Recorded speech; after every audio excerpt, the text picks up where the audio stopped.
Football বিশ্বের কোটি ভক্তের স্বপ্নের ফিফা বিশ্বকাপ ফুটবল ট্রফি বিশ্ব পরিভ্রমণের অংশ হিসেবে একদিনের জন্য এসেছিল ঢাকায়।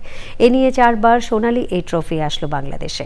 বিশ্বের 30টি দেশের 75টি স্পটে প্রদর্শিত হয় ফিফা বিশ্বকাপ ফুটবলের মূল ট্রফি। স্বপ্নের এই ট্রফির ঢাকায় আগমনে উচ্ছ্বসিত জাতীয় দলের খেলোয়াড় থেকে ভক্তরা। তানভীর আহমেদ জানাচ্ছেন।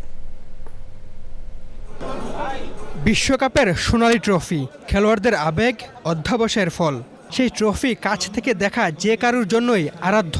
বাংলাদেশের ফুটবল ভক্তদের ভালোবাসায় আরও একবার রোনালদো মেসিদের হাতে ওঠা সোনালী ট্রফি ঝটিকা সফরে এসেছিল বাংলাদেশে।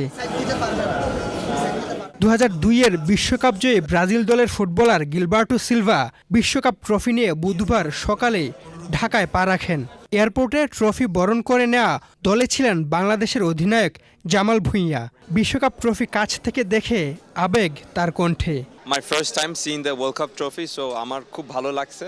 আমি তো মনে করছি ট্রফি একটু ছোট, বাট এটা আসলে অনেক বড়। আর জিজ্ঞেস করছি মানে ওয়েট কেমন, সো অলমোস্ট 60 কেজি পিওর গোল। মেবি ওয়ান ডে বাংলাদেশ নিজে একটা চ্যাপ্টার লিখতে পারেন ইন দ্য ওয়ার্ল্ড কাপ। যে ট্রফি 2022-এ মেসিদের হাতে উঠেছিল, সে ট্রফির সাথে ছবি তুলতে পারাটা স্বপ্নের মতো ভক্তদের কাছে। আমি খুবই নার্ভাস ছিলাম প্রথমবার যখন দেখা, কারণ এটা অনেক বড় একটা ট্রফি, অনেক বড় ইতিহাস আছে এবং এক্সাইটেডও ফিল করেছি। অ্যাজ আ ফুটবল ফ্যান এই অভিজ্ঞতা বোঝানো যায় না। আগে টিভিতে দেখতাম ট্রফি, এখন সামনাসামনি দেখছি। আমার লাইফের ফার্স্ট টাইম বিশ্ব ওয়ার্ল্ড কাপ ট্রফিটা দেখলাম, ফিফা ওয়ার্ল্ড কাপ ট্রফিটা দেখলাম। এটা আমার জীবনের আসলে অনেক বড় পাওয়া। সবাই চেয়ার আপ করতো, চুমু খেত। আজকে নিজের দেশে নিজে কাপটার পাশে বাচ্চাদেরকে নিয়ে আনন্দ উপভোগ করলাম, ছবি তুললাম, আপনাদের সবার সাথে এটা শেয়ার করলাম। আমার অনুভূতিটা অনেক ভালো ছিল, আমি খুব এক্সাইটেড ছিলাম।